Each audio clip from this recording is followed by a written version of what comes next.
Ce soir, on va commencer la visite d'hier à Damiette du président Abdel Fattah el-Sisi et l'inauguration du complexe de pétrochimie et également les quelques autres inaugurations qui ont eu lieu hier. On va parler également des derniers développements concernant l'avion d'Égypte Air qui s'est écrasé il y a quelques jours dans la Méditerranée. Et enfin, on va parler du processus de paix et du refus du Premier ministre israélien Benjamin Netanyahou de la proposition française de discussion, bien sûr, sur ce processus de paix. Tout de suite, on va commencer par le président Abdel Fattah el-Sisi qui a inauguré hier nombre de projets dans le gouvernorat de Damiette, y compris le projet d'expansion de l'usine MOPCO dans le complexe des industries pétrochimiques. Il y a un nouvel hôpital également militaire qui servira non seulement les habitants de Damiette, mais aussi toutes les régions avoisinantes. Tout de suite, nous allons voir plus de détails concernant la visite d'hier et puis on revient pour plus d'explications.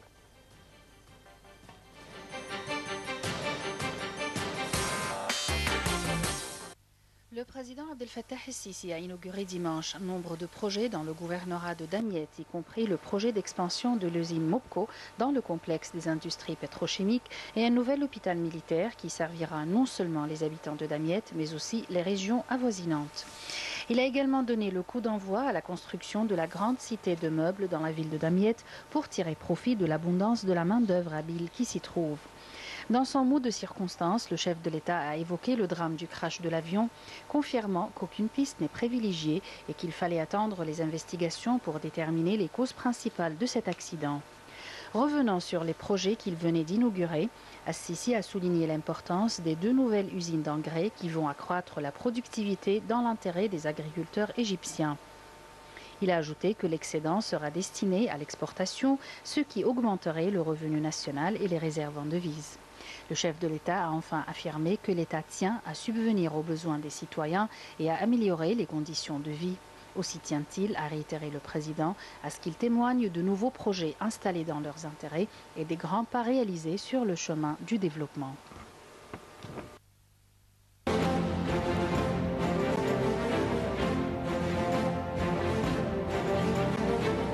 ALTV, c'est l'Égypte, son histoire et sa civilisation, mais c'est aussi l'Égypte moderne, celle que vous connaissez sûrement beaucoup moins.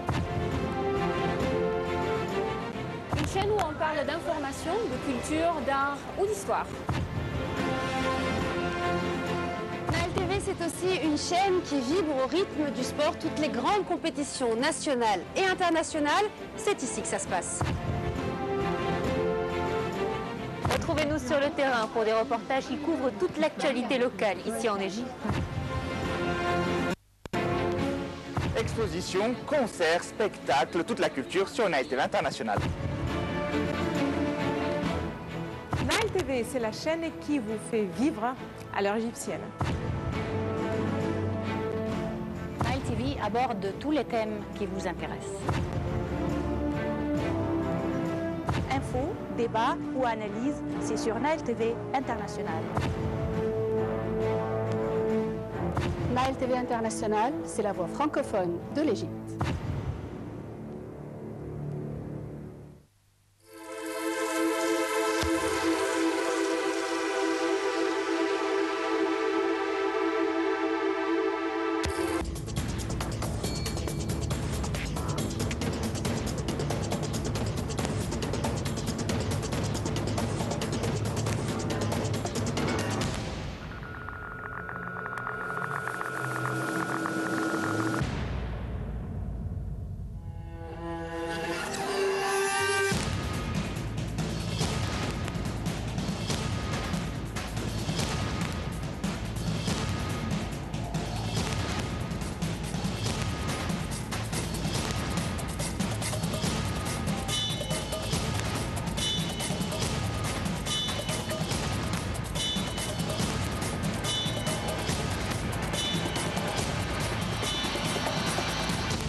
Mesdames, Messieurs, nous avons le plaisir ce soir d'avoir avec nous Dr Taoufik Klimandos, qui est professeur de relations internationales, également analyste politique. Bienvenue avec nous. Bonsoir. Alors, en fait, on a commencé par la visite d'hier de Monsieur le Président à Damiette et toutes les inaugurations qui ont eu lieu durant la journée. En fait, c'est vrai que hier, c'était surtout la pétrochimie qui était, la principale... c'est-à-dire la principale tâche de la journée. Mais en fait, depuis pas mal de temps, il y a toujours des inaugurations, il y a toujours de nouveaux projets. Alors, j'aimerais bien commencer par ça. Comment vous voyez le développement en Égypte ces derniers jours? Hier, c'était la pétrochimie. Il y a quelque temps, il y avait les terres agricoles et ce grand projet de blé. Alors, comment vous voyez le rythme de développement en Égypte ces derniers jours? L'Égypte est dans une course contre la montre. Elle a perdu quelques années, alors pour de bonnes raisons, et elle fait face à des défis démographiques dont on sous-estime l'ampleur. Il y a quand même 2 millions d'Égyptiens de plus par an, une population extrêmement jeune, une économie qui est privée de son principal moteur, qui est le tourisme. Alors effectivement, je dirais que l'essentiel se passe en province et que le président fait un effort extrêmement important pour régler les problèmes d'énergie. Je crois que là, on a la paix pour quelque temps, enfin, pour doter l'Égypte d'infrastructures et pour créer des emplois. Après cela, je ne suis pas économiste et j'ai de la peine à suivre les débats de ceux qui ne sont pas forcément d'accord sur l'ordre des priorités. De toute façon, ces projets sont visibles, sont populaires et pour la plupart sont bénéfiques à long terme. Alors on peut toujours chipoter pour savoir s'il fallait commencer par cela ou par autre chose, mais je pense que dans l'ensemble, la prestation économique du président est un de ses points forts, d'autant plus, même si on ne voit pas les résultats, d'autant plus que la conjoncture, que ce soit nationale, régionale ou internationale, avec cette panne majeure du tourisme, est assez difficile. J'avais vu des experts qui me disaient, mais alors je n'ai aucune compétence, qu'on était parti pour 5% de croissance cette année. Alors il vaudrait mieux avoir 7 que 5, mais 5 c'est quand même mieux que les chiffres des années précédentes. Et il faut surtout qu'on essaie ce chiffre-là ou un peu mieux pendant plusieurs années consécutives. Oui. Alors on voit avec ces projets qu'il y a vraiment une diversification, soit avec le genre de projet, c'est-à-dire dans les domaines dans lesquels le gouvernement essaie de travailler, et également dans les régions. C'est-à-dire à Damiette, il y a cette région du canal de Suez. Alors on diversifie les genres et les lieux. Comment vous voyez ça aussi? Il y a, pour moi, l'essentiel. Enfin l'essentiel, non. Un chapitre extrêmement important est l'attention donnée, disons, au canal de Suez et au Sinaï. Et clairement, le président a décidé de porter le majeur, de fournir l'essentiel de l'effort dans cette région. Après cela, je ne sais pas comment ça va marcher. C'est-à-dire, sur le papier, c'est séduisant. On peut faire confiance aux experts pour penser que ça va aller. Il y a un enjeu de sécurité nationale majeur qui est peupler le Sinaï, le pacifier, créer des opportunités à la population du Sinaï, faire venir des gens du delta dans le Sinaï. Il y a, inciter la population du delta, je dirais, à être mobile et intégrer les populations qui ne sont pas tout à fait dans le delta. Après cela, dans les détails, je ne sais pas exactement comment ça marche, je ne suis pas économiste. Mais disons que pour le moment, les gens sont confiants. Ouais. Alors, quand on parle aussi des efforts déployés par le gouvernement, il ne faut pas oublier aussi les visites et les relations internationales. Monsieur le Président essaye à tout prix soit d'effectuer des visites à l'étranger, soit d'inviter des responsables du monde entier ici en Égypte. Alors, comment vous voyez aussi ce dossier diplomatique de l'Égypte ce dernier temps? Alors c'est un dossier à la fois qui lui prend beaucoup de temps, où beaucoup a été fait, mais où il y a quand même quelques couacs. C'est-à-dire, quand on voit quels sont nos principaux partenaires, sans entrer dans les détails du dossier, il y a à la fois nos relations sont beaucoup plus étroites qu'il y a quelque temps, et en même temps il y a beaucoup de problèmes. Nous avons nos deux principaux alliés en Europe sont l'Italie et la France. Il y a clairement des problèmes avec l'Italie. Des problèmes, vous voulez dire les incidents du dernier temps, soit le problème de régime, d'accord. Voilà. Et avec les pays du Golfe qui sont nos principaux, alors non seulement alliés, mais amis, je ne suis pas absolument certain que nous soyons d'accord sur tout. Alors vous me direz que c'est normal, vu le nombre de dossiers qu'on gère en commun. Mais il semble bien quand même que les relations ont connu des soubresauts, notamment avec l'affaire Tirana Sanafir. Ouais. Mais dans l'ensemble, je suis confiant. C'est-à-dire, il resterait peut-être à améliorer les relations avec les États-Unis, mais c'est en bonne voie, je pense. Ouais. Et avec l'Afrique aussi, on en parle tout le temps, l'importance des relations avec l'Afrique. Est-ce que vous trouvez qu'il y a un bon effort déployé dans ce sens aussi? Alors, il y a un bon effort de la présidence, ça c'est certain. Ouais. Et je dirais des organismes de l'État. Je ne suis pas en train de dire que le président porte le fardeau tout seul. Mais l'Afrique, les élites égyptiennes, économiques, les élites de la société civile, les élites politiques, ne s'y intéressent pas naturellement, il faut que ça change. Il faut qu'il le ministère des Affaires étrangères, les services de sécurité et la présidence ne peuvent pas tout faire tout seuls. Ouais. Vous voulez dire les hommes d'affaires égyptiens eux-mêmes devraient s'investir davantage. Ils n'aiment pas beaucoup prendre de risques et investir en Afrique, vu les problèmes de transport, vu les problèmes de crédit, vu les problèmes, c'est toujours compliqué. Mais il faudrait qu'ils s'y intéressent davantage. Je crois que les problèmes qu'il y a ou les risques qu'il y a en Afrique, parce que qui dit risque dit aussi possibilité de bénéfice ou opportunité. Qui dit les risques sont un prétexte pour ne rien faire et il faudrait s'investir davantage. Ouais. Alors, plusieurs analystes estiment tout le temps que l'Égypte, c'est toujours l'apport de l'Afrique, soit pour les pays arabes, les pays du Golfe, soit pour, par exemple, la Chine et l'Asie. Alors, comment on est l'apport de l'Afrique et on n'arrive pas nous-mêmes à avoir des relations aussi fortes que d'autres pays, par exemple? Ah, ça va changer. Des relations économiques plutôt, je veux dire. Ça va changer. En fait, le problème est que, d'une part, nous n'avons pas capitalisé pendant 20 ans. Disons, après l'attentat d'Addis Abeba en 1995, le président Moubarak a estimé qu'aller en Afrique était dangereux. Or, il est allé de temps en temps, mais il fallait vraiment qu'il y ait une nécessité. Et ce sont des pays où, dans la plupart des cas, même avec les Européens, les Américains, c'est la même chose, décident entre chefs d'État. Donc nous avons été très pénalisés par ce souci du président Moubarak pour sa sécurité. Il y a cela. Il y a le fait aussi qu'objectivement nos relations sont un peu potentiellement conflictuelles avec tous les pays riverains du Nil, puisqu'ils veulent se développer, ce qui est tout à fait légitime, et en même temps, mais la manière dont ils conçoivent leur développement risque de porter atteinte aux intérêts égyptiens sur le Nil. Et il faudrait voir qu'est-ce que nous sommes capables d'exporter chez eux. Je pense qu'il y aurait une demande pour les marchandises égyptiennes, mais est-ce que nous sommes vraiment orientés, nous sommes vraiment à l'écoute, et nous savons vraiment ce qu'ils veulent? Je crois qu'il faudrait voir. Il y a aussi des problèmes en fonction de certains pays. L'Éthiopie, le Soudan aimeraient bien nous vendre de la viande, pour des raisons internes. Ça ne se fait pas, enfin les dossiers sont assez compliqués. Ouais.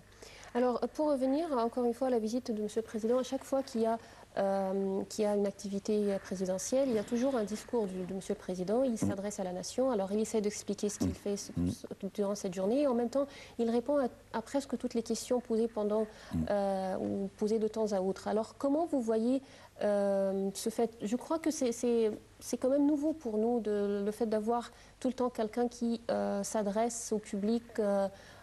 On le voit ultérieurement, presque tous les mois, on a quelque chose à dire. Le président a une stratégie de communication qui est fondée sur le fait qu'il n'a pas de stratégie. Sa stratégie est de ne pas en avoir. Et sa stratégie est de parler aux 60%, 70% les plus modestes du pays. Il ne parle pas aux classes moyennes. Ou quand il parle aux classes moyennes, ça ne se passe pas bien. Alors il faut reconnaître que si on part de l'hypothèse qu'effectivement il parle, je dirais, à la province plutôt qu'à la ville, aux femmes plutôt qu'aux hommes, aux pauvres plutôt qu'aux classes moyennes, sa stratégie est absolument couronnée de succès. Reste que vous entendrez beaucoup de gens dans les classes moyennes qui pensent que ça ne fait pas très professionnel, qu'ils devraient lire un discours, qu'ils devraient éviter certains lieux communs, etc. Moi, je serais assez partisan de défendre sa stratégie de communication. Je pense que jamais un président s'est autant occupé, au niveau communication au moins, disons, du peuple au sens populaire du mot. Oui, exactement. Alors, hier, Monsieur le Président avait parlé aussi, bien sûr, du crash de l'avion d'Égyptair, mais avant de parler des déclarations de Monsieur le Président, on aimerait bien voir les derniers développements concernant le crash de l'avion, 5e jour après le crash, toujours inexpliqué, bien sûr, du vol Paris-Le Caire d'Égyptair. Les recherches se poursuivaient aujourd'hui en Méditerranée pour localiser les enregistreurs de vol qui aideront peut-être à trancher entre les différentes hypothèses qui se posent ces derniers jours. Tout de suite, nous allons voir plus de détails avec Yara Choucha et puis on revient pour plus d'analyse.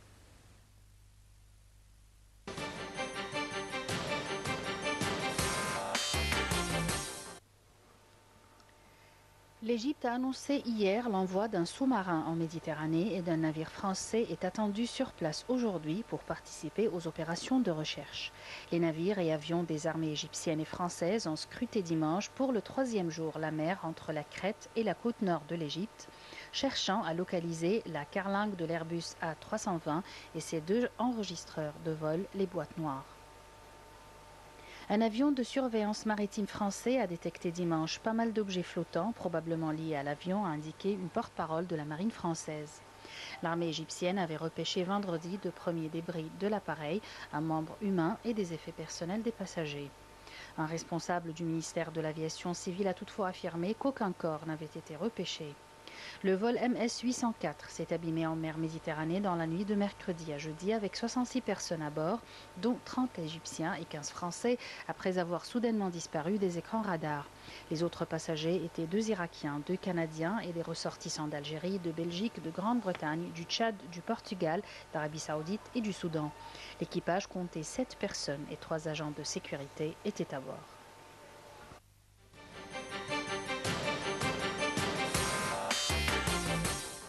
Bien, Monsieur Klimandos, en fait, Monsieur le Président, hier, il a parlé de l'importance de ne pas aller dans un sens ou un autre, c'est-à-dire ne pas privilégier aucune piste. Il a dit qu'il faut attendre, bien sûr, les résultats des recherches. Alors, comment vous voyez les déclarations de Monsieur le Président concernant cet accident, surtout? Il a tout à fait raison. Excusez-moi, qu'on a eu des déclarations de part et d'autre qui privilégient tout le temps une piste ou une autre. Alors, lui, il a bien tranché qu'il faut attendre avant d'aller dans n'importe quel sens. Écoutez, je n'aime pas... je crois que les autorités, je vais commencer par ce que j'aime, les autorités des 2 côtés de la Méditerranée et toutes les autorités impliquées ont tenu un discours de sagesse, n'excluant aucune hypothèse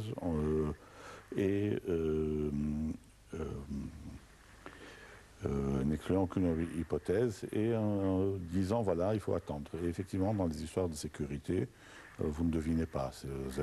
Vous trouvez les preuves et puis vous faites parler ces preuves. C'est assez horrible à dire comme ça, mais c'est comme ça.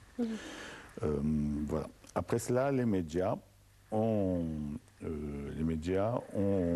un peu campé sur des positions, je dirais, patriotiques ou nationalistes, chacun de son côté. C'est-à-dire, dans l'ensemble, on peut dire que il y a à peu près 3 possibilités. C'est une défaillance technique, un attentat ou une erreur humaine. Et effectivement, les médias de chaque pays ont retenu l'hypothèse qui était la plus favorable, ont eu tendance à privilégier l'hypothèse qui était la plus favorable à leur pays. Voilà. Nous saurons. Et il y a l'hypothèse cauchemardesque que ce soit un attentat, mais que une organisation terroriste ait trouvé une manière d'introduire des bombes sans que personne puisse détecter. Donc ça fait énormément de choses. Dans l'absolu, et ça m'embête de le dire parce que je crois qu'ils travaillent dans des conditions extrêmement difficiles, mais le ton de certains journalistes étrangers ici est assez déplaisant. Après cela, si vous dites ça, c'est que vous légitimez ceux qui veulent les empêcher de travailler, c'est pas mon propos. Il faut que tout le monde puisse s'exprimer. mais si on appliquait leurs propres critères à l'actualité internationale, on aurait des résultats assez étonnants encore. Ouais. Alors exactement, le rôle des médias dans cet accident était très clair. Alors on a vu même quand vous voyez de dire qu'il y en a des médias, des journaux peut-être, qui ont même inventé des scénarios. C'est-à-dire on a parlé, depuis hier on parle que le pilote avait eu des conversations avec le contrôle ici en Égypte, ce que les autorités égyptiennes ont complètement nié. Alors on est allé même à inventer des choses, c'est pas seulement des informations ou des spéculations, des analyses. Moi j'ai de la peine, j'ai été journaliste, vous êtes journaliste, j'ai de la peine à croire encore que ça doit exister, qu'un journaliste invente. Quelqu'un lui a soufflé quelque chose. Parce que c'est un ballon d'essai, est-ce qu'il a parlé à quelqu'un qui n'est pas compétent? Je ne vois pas honnêtement un journaliste inventer des choses. Il peut tout à fait se tromper, c'est-à-dire partir du principe que les autorités égyptiennes mentent tout le temps, ou qu'au contraire, ce sont les autorités françaises qui mentent tout le temps. Il peut avoir ses préjugés. Mais je ne vois pas un journaliste, encore qu'on a toujours des surprises, et on en a eu beaucoup malheureusement récemment, je ne vois pas un journaliste dans ce genre d'affaires inventer un truc. Il aura parlé à quelqu'un qui lui aura raconté une bêtise. Ouais. Alors, puisqu'on parle des médias, j'aimerais bien aussi avoir votre opinion en ce qui concerne les médias étrangers vis-à-vis de l'Égypte depuis le janvier jusqu'à présent. On a vu que il ne faut pas nier qu'il y a quand même, l'Égypte est toujours très critiquée dans les médias étrangers. Même si quelque chose de bien y arrive, on ne le trouve pas du tout dans les journaux. C'est toujours des critiques et des critiques. Alors comment vous voyez, si je ne me trompe pas, les médias? Comment vous voyez les médias envers l'Égypte? Alors, le problème, c'est quand on dit ça, on donne l'impression de vouloir légitimer des mesures qui sont prises contre eux. Nous ne voulons rien légitimer du tout. C'est un travail difficile et on le sait. Alors, effectivement, on a quand même l'impression qu'une partie importante de journalistes est très prisonnière de certains biais, biais idéologiques. C'est-à-dire, on sait que, par exemple, toute la gauche européenne, pour d'excellentes raisons, n'aime pas le général Pinochet. Et que donc, dès qu'il se passe qu'un militaire prend le pouvoir, quelque part, surtout s'il renverse un président qui a gagné une élection, parlons clairement, on hurle tout de suite au fascisme. Or, le président Sisi n'est pas le général Pinochet. Le président Morsi, qui avait été élu démocratiquement, mais n'est pas le président Allende. Et le peuple égyptien était plus unanime le 30 juin 2013. Mais ça a un problème à passer. Après, il faut dire que dans le contexte de la guerre contre le terrorisme ou contre la violence radicale, appelons ça comme on veut, le régime a progressivement restreint le champ des libertés et maintenant on est dans une situation qui est assez inquiétante là-dessus. Mais ce n'était pas une raison, c'est pas parce qu'aujourd'hui ce qui disait le 30 juin 2013 peut sembler prémonitoire que c'était nécessaire. C'est-à-dire qu'on a accusé trop vite le régime de beaucoup de choses sans voir le contexte, sans voir l'appui populaire qu'il y a, etc. Alors il y a un biais antimilitaire, il y a un biais pro-jeunes révolutionnaires et un autre biais pro-islamiste. Et tout cela, ça peut se défendre un à un, le mélange, le tout est assez explosif. Et encore une fois, les jeunes révolutionnaires sont des gens purs qui ont fait d'énormes sacrifices, qui ont voulu une Égypte meilleure que nous voulons tous. Et qui ont, il faut les défendre, et qui sont aujourd'hui diffamés par toutes sortes d'abrutis. Il faut appeler les choses par leur nom. Après cela, ce n'est pas parce qu'ils sont diffamés par toutes sortes d'abrutis ou parce que ce sont des gens très purs qu'ils ont raison en tout. Et visiblement, les journalistes ont tendance à croire que ces jeunes révolutionnaires disent la vérité de tout le temps, et surtout. Enfin, il y a effectivement un problème dans la couverture. Je dirais qu'il est normal, quand on est journaliste, que vous connaissez la phrase de Moustapha Amin, un chien qui mord un homme, ce n'est pas une info, un homme qui mord un chien, c'en est une. Donc il est normal qu'on se souvienne de l'existence d'Égypte quand il se passe quelque chose de négatif. Mais il reste, vous m'avez lancé trop longtemps là-dessus, vous m'excusez, il reste que, par exemple, vous n'entendrez jamais l'évidence, ou alors on s'est dit, comment vous dire, que ce régime a une très grosse base populaire On ne rappellera jamais que le président Sisi a été élu avec je ne sais plus combien de millions de voix, mais enfin plus que 25 millions. On retiendra, mais alors il y a des choses exactes. On retiendra que la situation des droits de l'homme est très préoccupante dans ce pays. Ouais. Mais alors, en fait, pourquoi il y a aussi ce grand fossé entre les autorités de n'importe quel pays, je parle des pays occidentaux, et les médias des pays? C'est-à-dire, l'Égypte, ce dernier temps, a noué beaucoup de bonnes relations avec les différents pays. Il y a tout le temps des visites entre les présidents et les chefs d'État, mais il y a toujours les médias et ce fossé entre ce que le gouvernement de leur pays fait et ce qu'ils croient ou ce qu'ils pensent de l'Égypte. Parce que il y a différentes raisons dues au métier de journaliste, aux mutations de journaliste. Le journaliste doit aller vite. Il n'a pas le temps de... Ça, les journalistes se conçoivent comme un contre-pouvoir, et donc comme des protecteurs des libertés. Je prends le côté noble de l'affaire. Donc quand vous vous définissez comme le protecteur des libertés, vous donnez au statut des droits de l'homme ou à la situation des libertés publiques dans un pays et des droits de l'homme une situation absolument, un statut central. Alors, je ne dis pas que ce n'est pas important, ça l'est même énormément, mais si vous ne regardez que, si vous jugez tous les pays du monde, tous les États du monde, tous les États du monde, à l'aune des droits de l'homme et des droits humains, effectivement, vous êtes juste une machine de bons points ou de mauvais points. Et en plus, il se trouve que c'est le point faible de l'actuel régime. Il faut appeler les choses par leur nom. Après, tout cela, c'est, disons, les qualités des journalistes les poussent à voir les défauts de notre société, de notre État, mais leurs défauts aussi les poussent à voir nos défauts. C'est-à-dire qu'après cela, ils ont leur biais idéologique. Ils essayent surtout, comment vous dire, pour des raisons évidentes, ils veulent faire passer toujours le même message. Très rare qu'un journaliste change d'avis, parce que ça embrouillerait le lecteur. Et donc, ils ont décidé à un moment donné que rien ne sortirait de bon ce régime, et ils répètent ceci éternellement. Les diplomates ont d'autres choses. Un problème central que les journalistes ne voient pas, c'est qu'en fait, les journalistes, celui qui est au Caire, regarde le Caire. Le Caire ou enfin l'Égypte. Les diplomates voient toute la région, toute la planète. Donc c'est pas... Ouais. Mais alors, vous parlez aussi, vous avez parlé plusieurs reprises des mesures sécuritaires ici. C'est peut-être, c'est vrai qu'on est un pays qui combat le terrorisme. On a le Sinaï, il y a vraiment une guerre dans le Sinaï. Alors c'est normal d'avoir des mesures de sécurité un peu plus que la normale. Ce qui s'est passé en Europe, en fait, quelques jours après les attentats, alors pourquoi ils n'ont pas vu qu'une fois qu'ils étaient menacés, que leur sécurité a été menacée, ils ont presque entrepris les mêmes mesures? Alors le problème, non, c'est pas tout à fait la même chose. D'abord pour deux raisons. Autant moi je serais enclin, j'ai pris des coups, donc je répéterai, à dire que je comprends tout à fait la position des autorités sur par exemple le droit à manifester.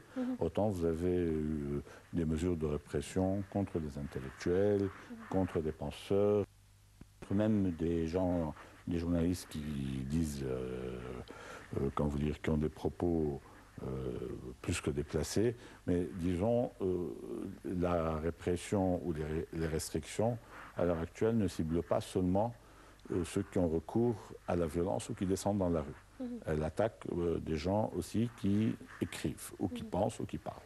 Et donc, à ce niveau, il y a un problème. Ça, c'est un. D'autre part, mais on voit que, par exemple, il y a beaucoup de journalistes et il y a beaucoup d'écrivains qui critiquent le gouvernement ouvertement, qui critiquent même le comportement de la présidence. Moi, je défends toujours que... je veux dire, c'est pas vraiment... Je ne sais pas si on peut parler de répression, c'est ça, c'est le mot que je trouve un peu... Alors, faites bien de me le rappeler. Qui aller trop loin, c'est-à-dire qui incite à la violence vraiment, qui incite à bouleverser la vie en Égypte. Et c'est vrai qu'on commence seulement à avoir une vie un peu normale. Alors, ce ne serait pas dans l'intérêt de l'Égypte de voir ça, mais on a tout le temps des gens qui critiquent tout ce qui se passe dans le pays. Alors... effectivement, quand je lis, alors je vais un peu corriger, mais pas tout à fait, quand je lis que l'Égypte et la Corée du Nord, c'est une absurdité. La presse égyptienne est assez libre. Après ça, le problème, c'est qu'il n'y a pas de règles. C'est-à-dire, je peux écrire un article extrêmement violent contre le président, par exemple, ça ne m'arrive pas, mais je peux le faire et n'avoir aucun problème. Puis, former une gentille critique contre tel ministre et me retrouver en prison.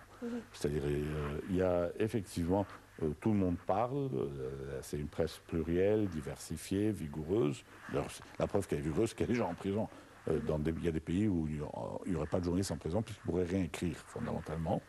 Mais il est vrai qu'il y a un arbitraire assez important. Vous ne savez pas pourquoi telle critique est tolérée, puis telle autre est réprimée. Mon critère est qu'il y a un peu trop de gens non violents ou n'ayant pas eu recours à la violence derrière les barreaux, ou objets de poursuites assez préoccupantes. Après, le problème central, en plus, c'est que, si vous voulez, l'Égypte donne l'impression de loin, je sais que c'est plus compliqué, mais enfin, et en même temps l'accusation a une grande part de vérité, c'est que l'état d'urgence suspend l'application de la loi. En Europe, c'est un peu... on semble dans un dispositif qui est curieusement l'inverse. En temps normal, ce sont des sociétés permissives qui ont tendance à ne pas appliquer leur loi. Et l'état d'urgence est un moment où on applique la loi. C'est assez bizarre. Ce sont des sociétés où on avait pris l'habitude de ne pas respecter les règlements. Et l'état d'urgence fait qu'on respecte la loi. Tandis qu'en Égypte, on a quand même l'impression que l'état d'urgence permet beaucoup de dérapages. Après, pour être complètement exhaustif, il est exact que nos policiers et nos militaires meurent tous les jours, et qu'il y a des morts, et que, effectivement, on peut comprendre l'état des troupes, venir entendre des leçons, par exemple de ma pomme, personne qui est dans le confort ici avec vous, à pérorer sur des choses, alors qu'il y a des gens qui meurent sur le front. Les gens qui meurent sur le front sont enclins à dire, écoutez, que ce petit idiot qui vit dans le luxe. À l'intérieur du Caire, c'est-à-dire on a vu ce qui se passait à Helwan il y a pas mal de temps. Ils étaient juste visés dans leur bus, c'est-à-dire ça arrive tous les jours. Alors vraiment la situation... mais on est tout à fait d'accord. Mais il ne faut pas se tromper d'ennemi. Je comprends, encore une fois, je suis prêt à défendre la loi sur les manifestations. Ce n'est pas le moment. Par contre, quand vous emprisonnez un écrivain parce qu'il y a une phrase... Et c'est ce que je voulais dire en fait, c'est que c'est vrai qu'on était tout le temps critiqués pour plusieurs raisons, mais une fois que ces pays commencent à affronter vraiment le terrorisme, il y a beaucoup de changements dans leur attitude. C'est-à-dire, on a vu des mesures on a vu l'armée par exemple qui surveille les lieux touristiques, on a vu des arrestations tout le temps, on a vu aussi tout ce qu'ils critiquaient chez nous, maintenant on peut le voir dans leur pays. C'est-à-dire, quand on a des situations assez difficiles comme ce qui s'est passé avec l'Égypte, je fais plus qu'aller dans votre sens, dans un sens, et puis je maintiens ce que j'ai dit. C'est-à-dire, effectivement, par exemple, la ville de Boston, avec une police qui a beaucoup plus de moyens que la nôtre, la ville de Boston a été immobilisée 48 heures par 2 personnes.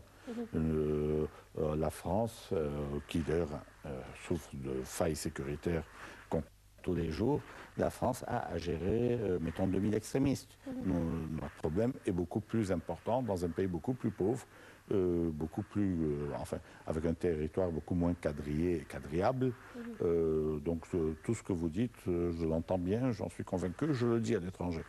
Après, sans donner de nom, parce qu'on me dirait pourquoi tu as pris celui-là et pas celui-là, il reste que vous avez des gens qui sont en prison pour des articles qu'ils ont écrits. C'est pas tout à fait la même chose. Alors, si vous me permettez, on va passer à notre dernier sujet pour ce soir. On va parler en fait des territoires palestiniens et de l'initiative en fait française qui a été refusée aujourd'hui par le Premier ministre israélien Benjamin Netanyahu, qui a rejeté cette conférence internationale qui devait avoir lieu vers la fin de ce mois à Paris. Et par contre, il a proposé une nouvelle initiative de sa part, c'est c'est-à-dire de rencontrer les Palestiniens à Paris pour des négociations directes. Tout de suite, nous allons voir plus de détails concernant ce qui s'est passé aujourd'hui au cours de la visite de M. Valls dans les territoires palestiniens et en Israël. Et puis on revient pour plus d'explications.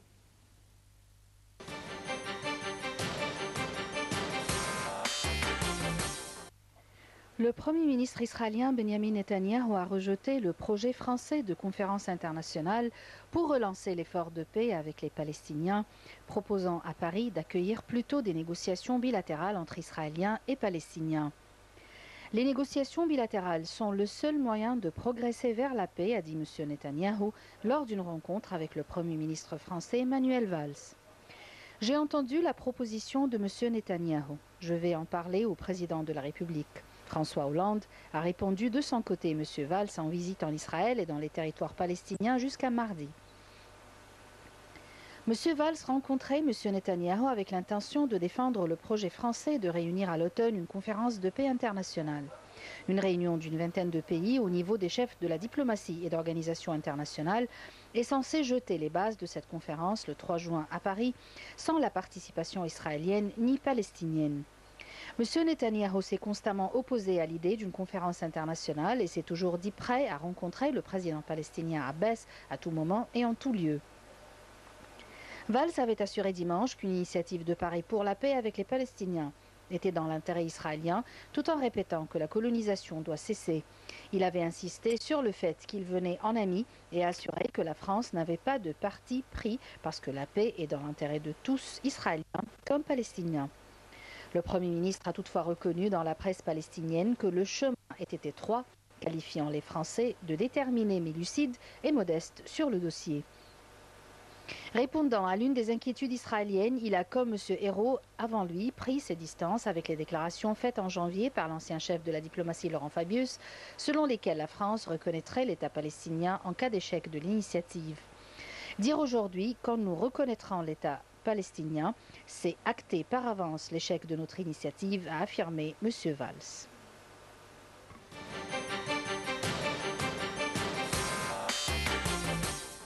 Bien, Monsieur Archimandos, en fait, on s'attendait depuis le début de cette initiative que Netanyahou allait la refuser et finalement aujourd'hui il a refusé. Pourquoi, selon vous, il ne veut pas avoir cette conférence? Écoutez, c'est un mélange à la fois de peur et de position. Au contraire, c'est deux choses contradictoires. C'est actualité inquiétante et position de force qui ne l'incite pas à faire de concessions. C'est-à-dire Israël est confronté, mettons, à au moins deux types de périls, et probablement un peu plus. C'est-à-dire d'une part, disons, le croissant chiite, pour aller vite, et d'autre part, la prolifération de milices non étatiques djihadistes sunnites. Et il y a des débats en interne en Israël sur quelle menace est la plus dangereuse sur le court, moyen et long terme. Sur les courts, moyens et long terme. Après, il y a aussi l'idée que pour le moment, la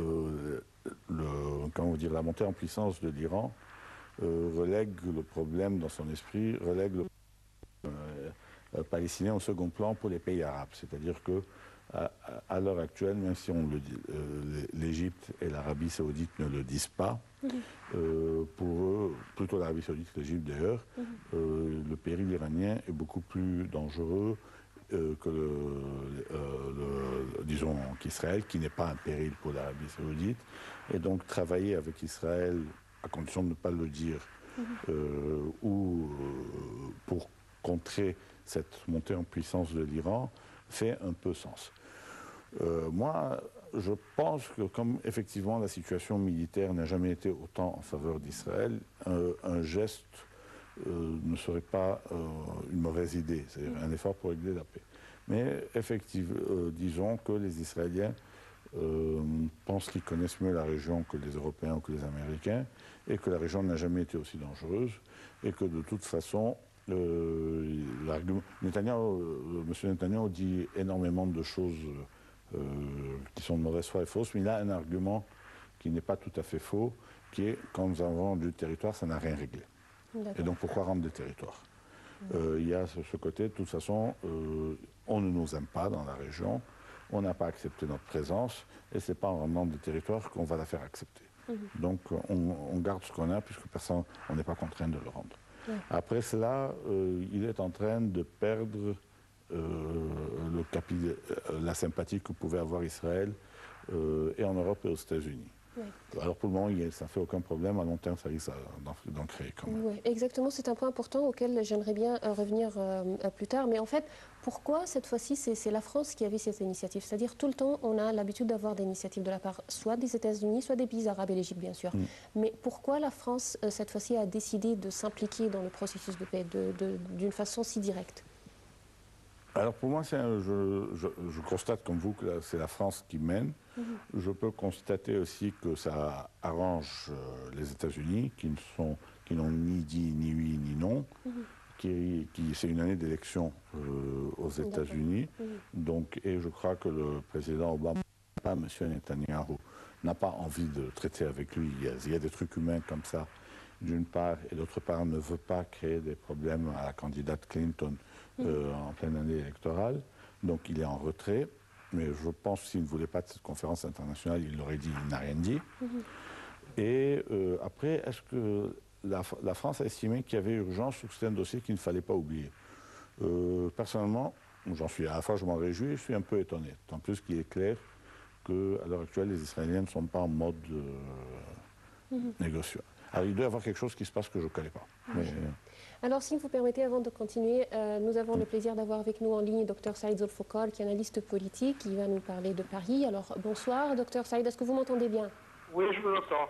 Alors, aujourd'hui, en fait, Benjamin Netanyahu a enfin refusé ou rejeté complètement l'initiative française d'une conférence internationale pour le processus de paix. Alors, comment vous voyez ce rejet? Ben, écoutez, c'était tout à fait prévisible. Il avait déjà rejeté il y a 2 semaines, je crois, quand il y a eu la première fois on a parlé de cette conférence. Elle a été rejetée. N'oublions pas que vous avez maintenant en Israël le gouvernement le plus extrémiste néofasciste depuis la création d'Israël. Vous avez une scission grave à l'intérieur de la société israélienne. Ce sont les religieux, les extrémistes sionistes religieux qui sont en grande majorité maintenant au cabinet et également au Parlement. Donc ces gens-là n'ont aucune intention de négocier, pas plus Netanyahou. Netanyahou, dès le départ, ne voulait jamais négocier. Il a été obligé un peu forcé par Obama au début, mais les relations sont tellement mauvaises entre Netanyahou et Obama que les Américains sont dans un genre de désespoir, si vous voulez, ont complètement abandonné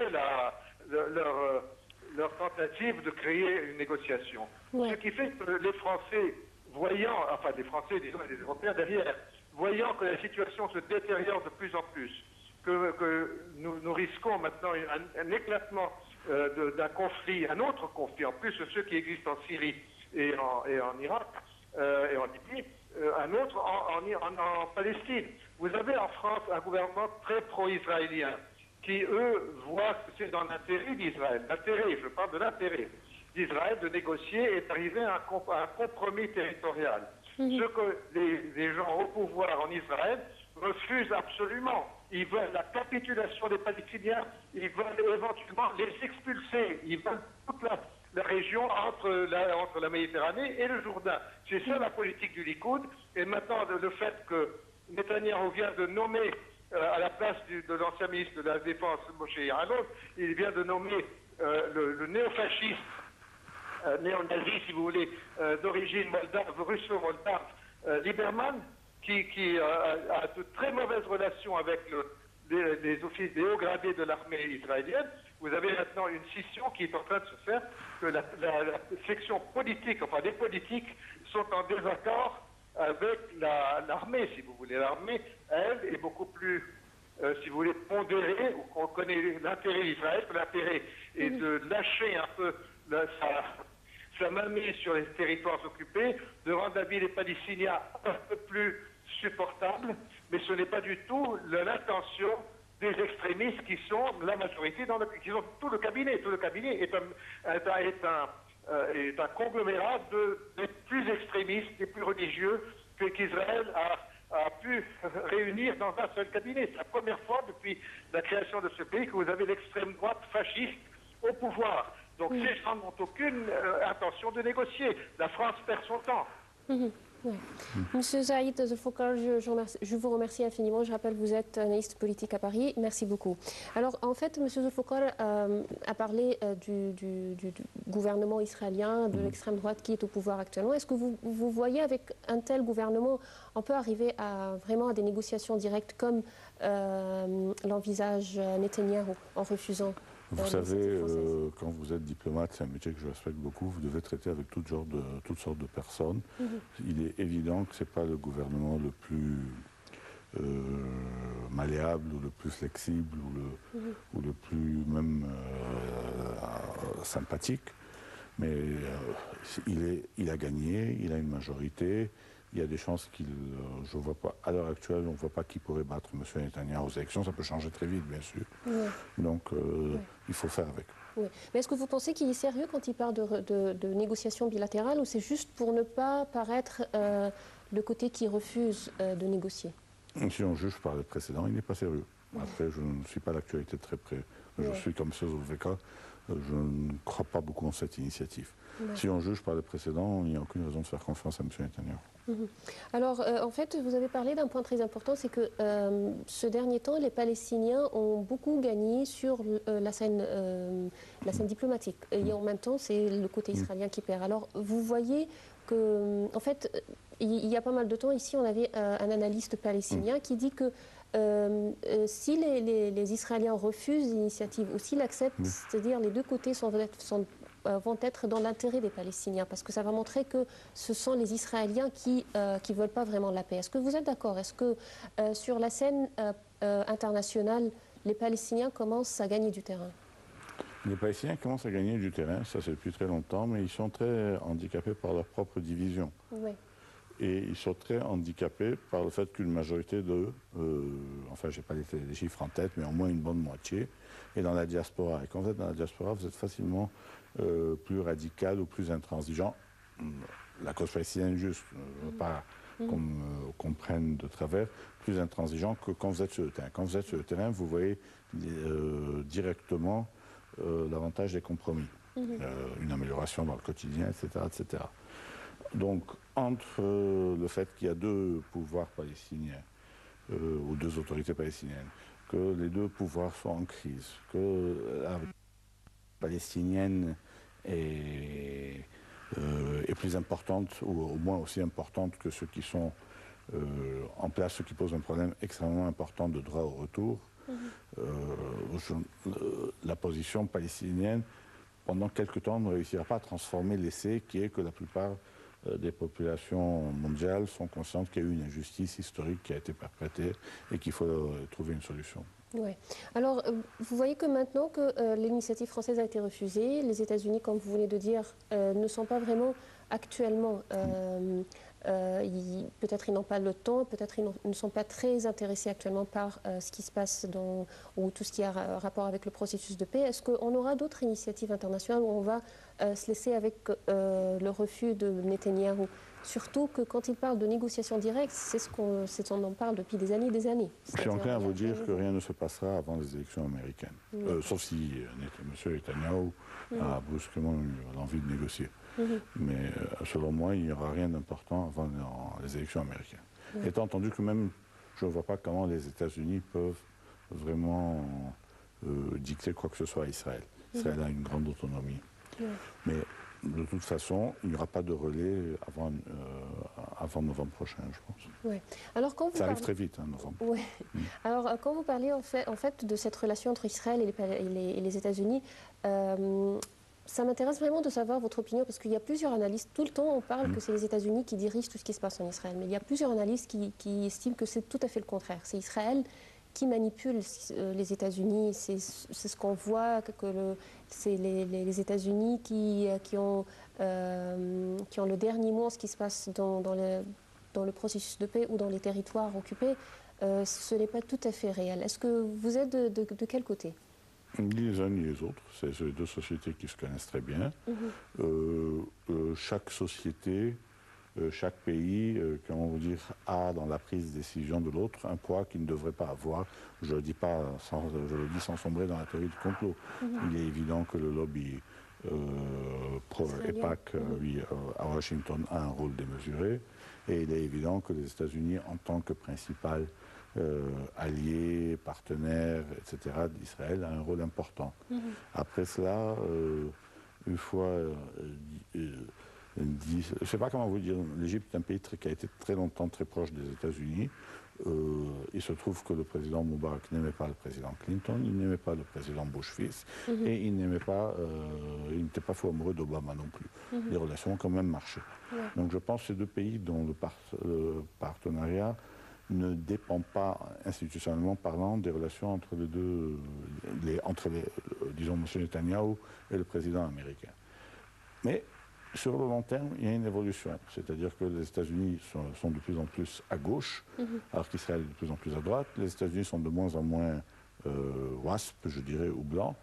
Et alors que donc les nouvelles élites américaines, chinoises, japonaises, indiennes, je ne sais pas moi, latino, afro-américaines, ont moins de complexes de culpabilité, je dirais, vis-à-vis d'Israël. Donc sur le long terme, il y a des orages qui s'amoncellent sur cette relation. Pour le moment, elle est très étroite. Les militaires de deux pays se respectent, même s'ils se plaignent les uns des autres. Très bien, les présidents sympas, c'est compris, les gens le savent. Oui, en fait, maintenant que l'initiative française a été complètement rejetée par Israël, M. Abdel Fattah el-Sisi avait parlé aussi d'aider les deux parties, les Palestiniens, à reprendre les négociations de paix. Est-ce que vous voyez que maintenant, on va essayer peut-être une initiative égyptienne? On va essayer, mais c'est la même donne, c'est-à-dire, je ne suis pas très bien le dossier, donc je peux pas vous dire. Je ne sais pas si le président l'a fait pour appuyer la France ou s'il l'a fait pour inciter Fatah et Hamas à parler davantage ensemble. Mais dans l'ensemble, sur le terrain, les Israéliens, les Israéliens pour le moment donnent l'impression qu'ils ne sont pas intéressés et c'est finalement eux qui ont les clés. Alors, comme vous l'avez dit, en fait, c'est le dossier interpalestinien qui est très important aussi. Je sais que l'Égypte a travaillé à plusieurs reprises à cette réconciliation. Vous voyez que ça peut aboutir. Est-ce que le Hamas, il faut être franc à le dire, est-ce que le Hamas, ils sont prêts à avoir une réconciliation avec le Fatah où ils profitent beaucoup plus dans leur situation actuelle, avec leur situation actuelle? Le Hamas est à la fois très affaibli, mais il a des cartes. On oublie qu'il a des cartes. C'est-à-dire, il est affaibli parce que je crois que les autorités égyptiennes ont quelques dossiers importants sur lui, c'est-à-dire pouvant lui créer des problèmes. Il est affaibli parce que la situation à Gaza est très mauvaise. Mais par contre, le fait que la situation à Gaza soit très mauvaise joue aussi en sa faveur, que personne n'a envie de se retrouver avec un émirat djihadiste à Gaza. Hamas est quand même un moindre mal. D'autre part, Hamas est quand même une fraction importante du peuple palestinien, même si c'est probablement beaucoup moins qu'il y a quelques années. Et donc ils ont des cartes, quoi. Après cela, est-ce qu'ils ont intérêt à se réconcilier? C'est à eux qu'il faut poser la question. Honnêtement, je ne sais pas. Je suis enclin à dire non, sinon il l'aurait fait il y a longtemps. Mais... Ils profitent beaucoup plus, vous voyez, dans je crois. La situation. Ou disons que sans profiter, parce que je crois que tout le monde pâtit de la situation, mais le coût d'une réconciliation serait trop élevé, je pense. Alors, côté palestinien, une fois que Netanyahou a refusé ou a rejeté l'initiative française, est-ce qu'ils vont accepter, selon vous, d'aller ou d'avoir des négociations directes avec Israël en France, ou de leur côté, ils vont aussi refuser peut-être des négociations? Je ne sais pas. Est-ce que ça va pas aboutir? Je sais pas. Oui. Alors, dernière question. En fait, quand on parle aussi de Netanyahou et son refus de l'initiative française, est-ce que le Premier ministre français, il est actuellement dans les territoires palestiniens? Est-ce qu'il peut-être, il va rester, si je ne me trompe pas, jusqu'à demain, peut-être on aura une réponse différente de ce qui s'est passé, ou c'est un refus? Est-ce qu'ils vont essayer, c'est-à-dire de peut-être avec plus de concessions, de faire accepter encore une fois par Israël cette initiative, peut-être avec une pression internationale, cette fois-ci pas seulement française? Le travail des diplomates est de trouver des solutions. Alors le tout est de mettre la ligne où, à partir de maintenant, on ne discute plus parce que vous êtes allé très loin. La pression internationale, elle n'existe pas. N'existe pas. La pression internationale, elle n'existe pas pour le moment. J'aurais bien aimé, mais elle n'existe pas. Malheureusement. Monsieur Taoufik Aklimandos, je rappelle, vous êtes professeur de relations internationales. Je vous remercie infiniment. Merci beaucoup. Merci. Merci, mesdames, messieurs, c'était tout pour cette édition de Direct. Rendez-vous demain, une nouvelle édition. Bonne soirée à tous. Au revoir.